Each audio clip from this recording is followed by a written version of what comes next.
شکرانه همین سرزمین کنید. شکرانه کنید که چنین وطن عزیز و محبوب دارید.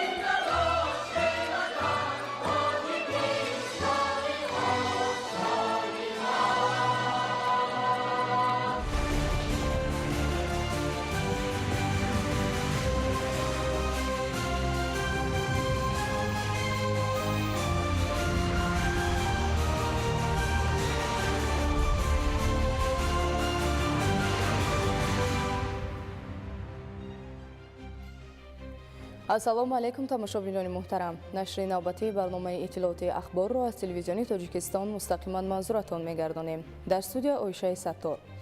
22 апрел президенти ҷумҳурии Тоҷикистон, пешвои миллат муҳтарам Эмомалӣ Раҳмон кадрҳои ба вазифаҳои роҳбарӣ дар сохторҳои Вазорати корҳои дохилӣ таъин шавандаро барои суҳбат ба ҳузур пазируфтанд.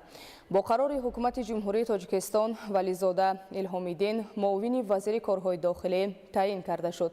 Мутобиқи моддаи 9 Қонуни ҷумҳурии Тоҷикистон дар бораи милитсия дар мувофиқа бо президенти ҷумҳурии Тоҷикистон ба вазифаҳои роҳбарӣ дар як қатор раёсатҳои дастгоҳи марказии Вазорати корҳои дохилӣ, раёсату шӯъбаҳои он дар вилоятҳо ва шаҳру ноҳияҳои гуногун кадрҳои соҳибтаҷриба ва ҷавону варзида таъин карда шуданд. Сардорони шӯъбаҳои Вазорати корҳои дохилӣ дар шаҳрҳои Турсунзода, Ҳисор, Ваҳдат, Панҷакент, Гулистон, Конибодом, Леваканд, ноҳияҳои Муминобод, Данғара, Хӯросон, Шаҳри Туз, Ёвон, Балҷувон, Спитамен, Масчоҳ, Айнӣ, Ванҷ, Фирдавсӣ ва Шоҳмансур аз ҳисоби мутахассисони варзида таъин гардиданд.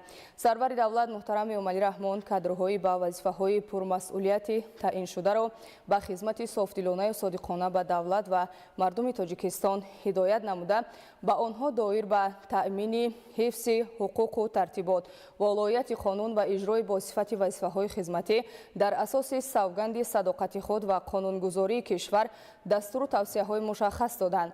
Таъкид гардид ки ба одоби муошират бо мардум, омӯзиши забонҳои байналмилалӣ ва истифодаи техникаву технологияҳои муосири иттилоотӣ дар иҷрои вазифаҳои хизматӣ, назорати татбиқи ҳамаҷонибаи талаботи нави қонунгузорӣ дар истифодаи дурусти нерӯи барқ, аз раванди таълиму тарбия дар дер намондани насли наврас ва бахусус ба тарбия ва забономӯзии кадрҳои ҷавон дар сохторҳои Вазорати корҳои дохилӣ таваҷҷӯҳи ҷиддӣ зоҳир намоянд.